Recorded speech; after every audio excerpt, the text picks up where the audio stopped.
I'm Cynthia James, and this network is about changing lives one woman at a time.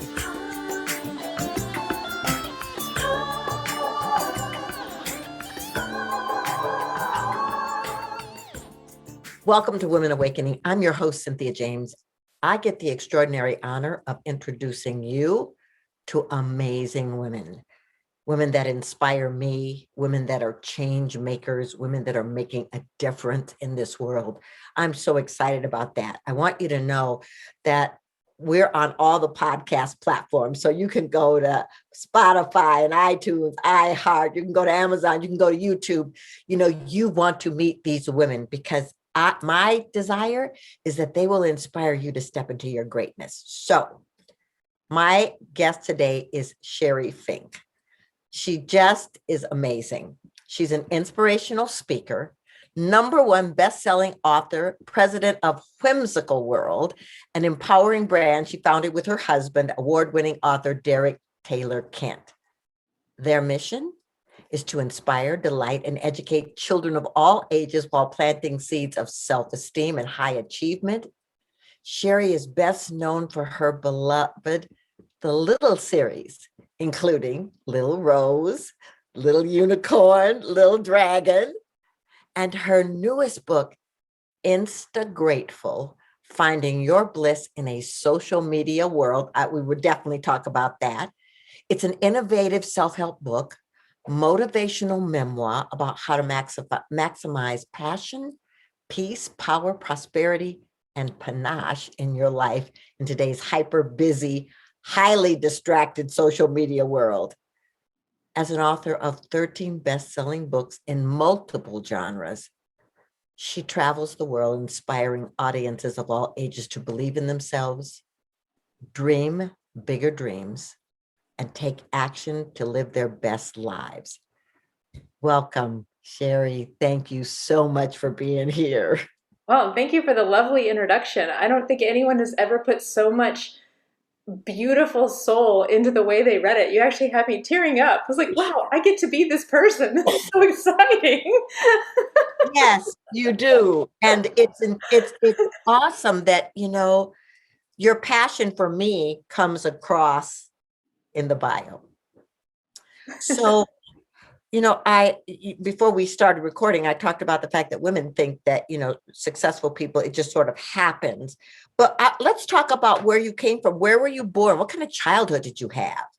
Well, I was born in rural Virginia, where I had very humble beginnings. So my family worked very hard and we always had food on the table, but we didn't always have money for things like, you know, new clothes and books and trips and everything that like you think you want as a kid. So I kind of like created my own little whimsical worlds back then. I was making my own books. I had all my own little businesses, you know, and my family had never seen a kid like that before. They're like, why don't you just play like a normal kid? And I was like, what does that mean? Even my Barbies had businesses, you know, like, it was. So I decided at a young age I wanted to be a writer, a teacher, a mother, a princess, and a mermaid. And I think if you can see on the podcast, you won't be able to see it, but on the video, you can see I have a banner behind me where I actually fulfilled one of my dreams of becoming a mermaid. And I have the best job in the world. Like, I get to do all of those things. And when I get up in the morning and do my job, kids believe in themselves. You know, they go for what they really want in life and they treat each other better. I'm like, what? Who wouldn't be motivated by that, right? But Exactly. And the fact that you were like that as a kid said you came on the planet to do this. I feel very strongly that I did, but for many years I lost sight of that. You know, my mom told me at a young age that I was going to be the first person in our family to go to college. And I didn't know anybody had ever gone to college before. So she said I had to do really well in school so that I could get good grades, so I could get a golden ticket of a scholarship. So I kind of put all that creative stuff to the side. You know, I focused on school. I did do very well. I did get a partial scholarship. I went to college. I thought it was amazing, you know, and I thought I need to get that corporate job. You know, I grew up in the 80s. Like I saw the worship of the corporate position, you know, with the travel and the perks and the title and the money. And I thought, well, that's success. So that's what I'm going to go for. So I did, and I went and got my master's degree and I did some business management learning. Like I did all kinds of stuff to climb this corporate ladder for over 12 years. And when I got up to what I thought for me was the top of the ladder, I looked around and I thought, oh, this is it? Wow. I guess I climbed the wrong ladder. I kept thinking with the next job, with the next company, with the next position, that's going to be it. And I was doing well at it. That was what was tricky. And I think a lot of women fall into this trap where just because you're really good at something and people recognize that doesn't mean that's what you're meant to do forever. Yeah. It could be a good stepping stone. And so for me, that's what was happening. And when I got up to that point where I was having all this soul searching, I had a gift of adversity. And I think a lot of women can relate to this too, but I didn't know it back then because I was so embarrassed about it. I was actually being bullied in my office by another woman. And it was heartbreaking for me. Like, I've always been that girl that feels like, wow, if she can do it, maybe I could do it too. It inspires me. I feel like there's enough success for everyone and different flavors for every person. But not everybody's raised like that. And I was not prepared to handle it. I did not handle it well at all. I tried everything, nothing worked. But, being raised by a single mom for most of my life, like I knew I couldn't run away. So one day I was driving to work and I was bawling. I mean, absolutely like sobbing. I did not want to go. And I guess I just said this like almost like a prayer, but I didn't realize that's what it was. And I said, help me. I will do anything to change this situation. And then this idea came to me in the car on the way to work about a rose that grows up in a weed bed and thinks that she's the weed because she's different. And then that story wrote through me in the car on the way to work at stoplights. Thank goodness there were a lot of stoplights. And when I got to work, I thought, wow, that was amazing. But I'm never going to tell anybody because what a weird experience. But I did make a good decision that day. I said, 1 year from today, I'll either be doing something else, working for someone else, or, and this is the one I really wanted, working for myself. So, Yes. ugh, Well, you know what's incredible about that when you were talking about the ladder, I think Joseph Campbell talks about that. If you climb the wrong ladder that's not connected to your passion, your desire, your calling, well, then you're up the wrong ladder. So I love that. And I love that you could listen in that car because after you said that prayer, it started dropping in, but not everybody can hear when that happens, yeah. but you were open and available. And I just want to comment on the bullying of another woman. I think some of us have, or many of us have gone through that on one level or another. And so the thought pattern comes in that really we can't trust women, and that's not true. Sometimes that gift of adversity is the gift to shift. And so in 1 year, what were you doing? Well, in 1 year, I kept that job. Like I kept saying, well, let me fulfill this obligation to the company. Let me get the next client on board. Let me speak at the company conference. Let me do this, help everybody else, right? And then it got to that date, that 1 year later date. And I thought, you know what? I keep my word for everyone else. Am I going to be a woman of my word to myself? And so I wrote up the resignation and I gave them 2 weeks notice and they thought I was crazy. And I wasn't sure that I wasn't, because I had the whole thing I had been working for all those years. And I was just walking away from it. But, I had no other choice. Like I made a promise and I am a woman of commitment. So if I make a commitment, I'm going to do the best I can to keep it. And so when I walked out that door, though, I didn't realize I was going to be a children's author. I thought I was going to do consulting for other people, do the same thing I was doing in the corporate environment, but without the corporate environment. And I did that for a little while, but I still wasn't loving it, But I had booked a conference a year in advance, and I was like, well, I'm going to go ahead and go. And the first person I met there was talking to me about her writing, and she's like, well, what do you write? And I was like, well, it is business and marketing, nothing really good and exciting and just boring. And she's like, no, no, no, you've got more. And I remembered I had that little story in the drawer that I didn't tell anybody about. And I was like, well, I do have this story. And she's like, well, tell me. And I told her about the little rose as best as I could remember it. And she said, I just got goosebumps. You have to do something with that because my grandchildren need that message. And I thought, maybe it's a children's book.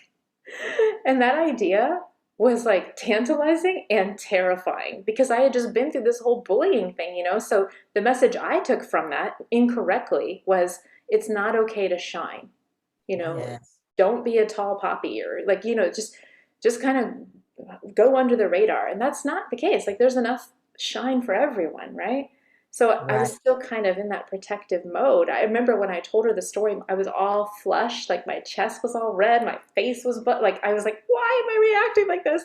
But it was a self-protection thing. But thank goodness I had the courage to tell her that story because after that I couldn't stop thinking about it. I got home from that conference and I was like, what does it take to publish a children's book? Now, this was 11 years ago when it was harder. So Right. I didn't know anything. I hadn't been in any industry related to books. So I was trying to learn and I made a lot of mistakes and I had to act fast because I knew that if I took too long, I would chicken out. So within 6 months, I had my very first book and I called it The Little Rose. And then 2 weeks later, it became a number one bestseller on Amazon. And then it stayed at number one, thanks to word of mouth, for over 60 weeks. Yes. Wow. It changed everything in my life. Well, you know what's so incredible about this is that when you said yes to you, the universe said yes to you. It Yes. synced up and that started working. And I love that you didn't know anything about that publishing part of the world or anything, because what I want the women to know that are listening to this, you can have a great idea and not know what to do, but just the one step in front of the other, that movement makes a huge difference, right? Yes. And even if And you're afraid, I was afraid right, every single day. I did yes, it anyway. yes. Well, um, so were you married at that time? I was married, but I was married to someone different than I'm married to Ah, now. okay. That was, Right, because I just think it's so cool that you and your husband have this vision. yes. Well, to tell, like, and this is perfect. I think this is so perfect. I don't talk about this a lot, but especially for women to hear. So I was in a relationship that was okay. It wasn't great. It was never amazing. But I didn't realize that amazing was real. I Yeah. thought that was like fictional, what you hear about in books and movies. And to some degree, those are fictionalized accounts. But I didn't realize that you could have that, like, oh, I can't wait to see that person. Like, I didn't know.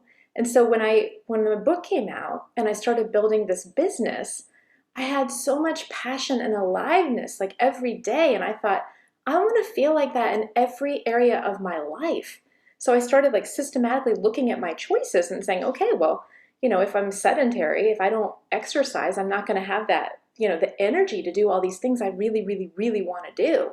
To be on stage and entertain kids, you got to have some energy. You got to Yes, you bring it, do. right? Yes, you So I do. was like, what can I do to like maximize that experience for me and for my audience? And I just started looking at that in my life and having very honest conversations with myself and with others. And I made a lot of changes as a result of that because I was growing in a direction that some folks that I was in relationship with did not want to grow in. And that was okay. At the time, it was very painful. It was super difficult to deal with. But I had hope. I didn't know for sure, but I had hope that there was a better match out there for me. So I had to let go of what was familiar and comfortable, even if it wasn't great. I had to let go. It was good for the time that I had it in my life Yes. and venture off into the unknown, right? And it took several years of being on my own and figuring that out and running my business on my own. And those were some lonely times at times because you didn't know, like, some of my friendships were shifting because they were comfortable with me in a certain box. And when I grew out of that box, they didn't know what to do with me. And I didn't want to stay in the box. So, it was an evolution. And I actually met my love of my life, my husband Derek, as a children's author because he's a children's author too. You know, we were both invited to an author festival at a school and we met in the little backstage area they created in their library. before we both were speaking. And, a long time later, after he had proposed to me and I had said yes, he said, I knew that day that I was going to marry you. And I was like, wow, I didn't know that. But you just, sometimes when you do the thing you love, you also find the one you love. And Yeah. I can tell you now, like, everything in my life is different. It's just amazing to be with someone who not only gets it and supports you in it, but is doing it too. This is kind of a unique life. Like you get up super, super early to do school visits, to talk to kids when there's a non-pandemic going on.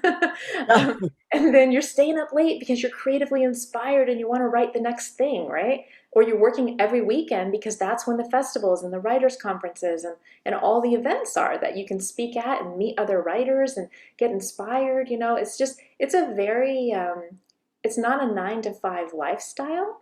And I don't think that's right for everyone. But for us, like both of us have flourished since we've combined our two businesses into something bigger and better than what we had before. I just, I love that. And um, I guess one of the things I want to say is that sometimes we outgrow people. Some people, our paths, go in different directions. Sometimes what worked for us at one season no longer works in the new season. So I'm really glad that you said that.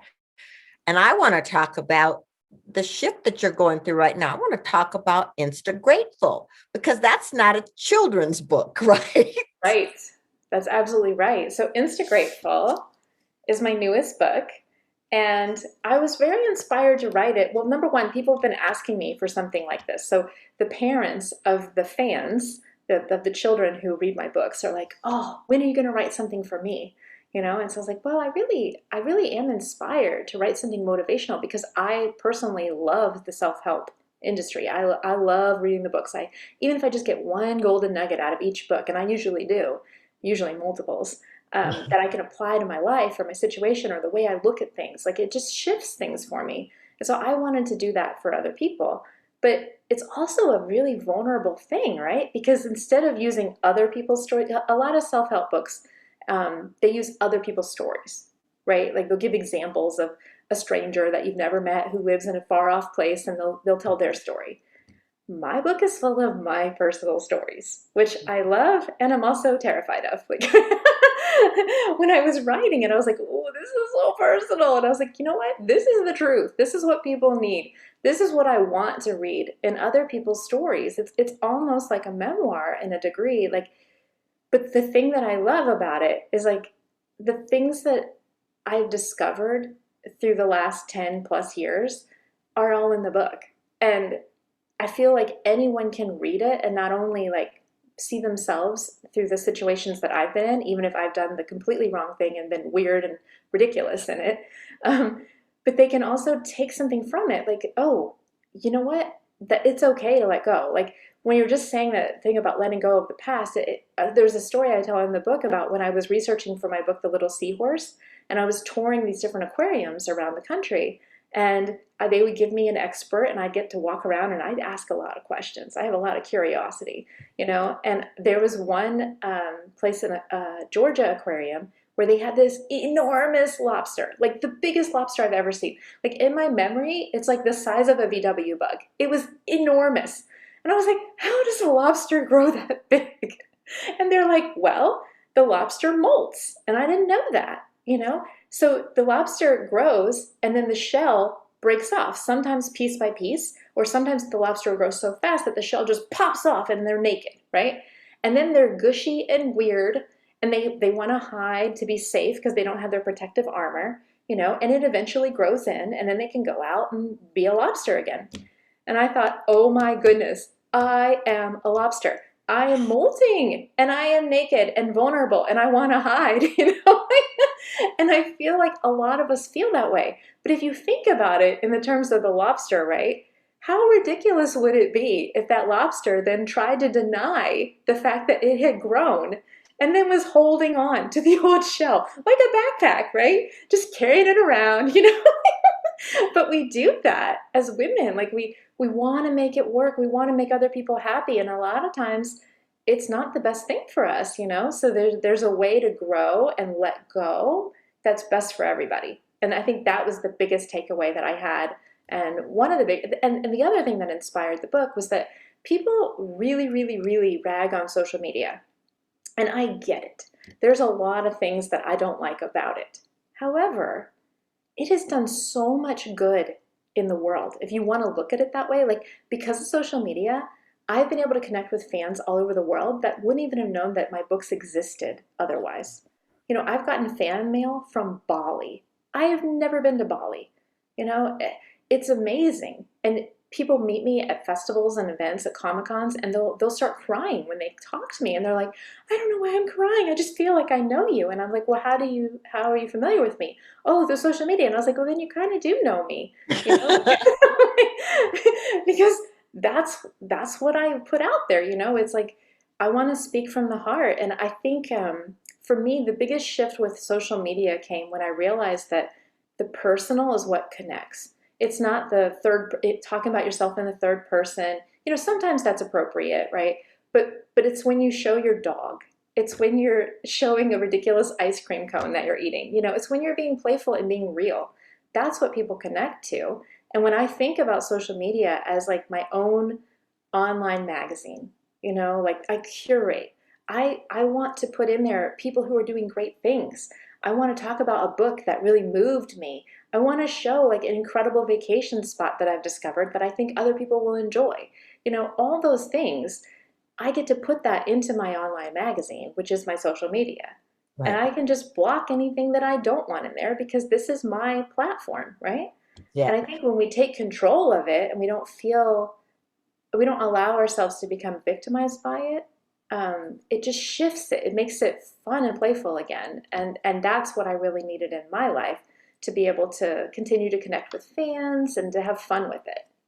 I love that you're saying that because, I have a group of women in an academy of entrepreneurs, and they come in, and a lot of times there's this whole thing about social media, and we tell them the same thing. This is an opportunity for you to meet people, connect with people, show them who you are, bring them into your world. And you don't have to get involved in all of the negative stuff that goes on. You get to decide what wants to be there. And so I love that. And I love the fact that you're talking about personally. Every book I've written, there's an aspect of my life in there, because I feel like if people see that I'm not trying to be just the expert, then that I'm just like them, then they get to have that experience. So I love that, and I love what you're doing. And I would like for you to tell people, how do they find you? How do they get your books? Oh, wonderful. So you can find me at sherifink.com. It's SHERIFINK.com. And my books are available on whimsicalworldbooks.com, Amazon, Barnes and Noble, children's boutiques, children's museums, all kinds of great places throughout North America. Beautiful. Ladies, I hope that you will get the books for you, get the books for your kids, get the books for your grandkids, and just use Sheri as an example of possibility. So I asked the same last question of every guest. This show is called Women Awakening. What is the one thing you want women to know about the importance of their awakening? That's a juicy question. I think the most important thing to remember is that it's not like it happens once. I think you can have waves of awakening. And that's what's happened for me. Like, if you embrace the evolution that you're on, you may not even realize you've leveled up until you look backward. And that's an awakening as well. So it doesn't have to be this monumental, like lightning bolt moment. It can be a gradual growth, you know? And then all of a sudden you look back and you're like, oh my gosh, I'm all the way up the mountain, right? And Yes, there's yes. another one for you to grow to.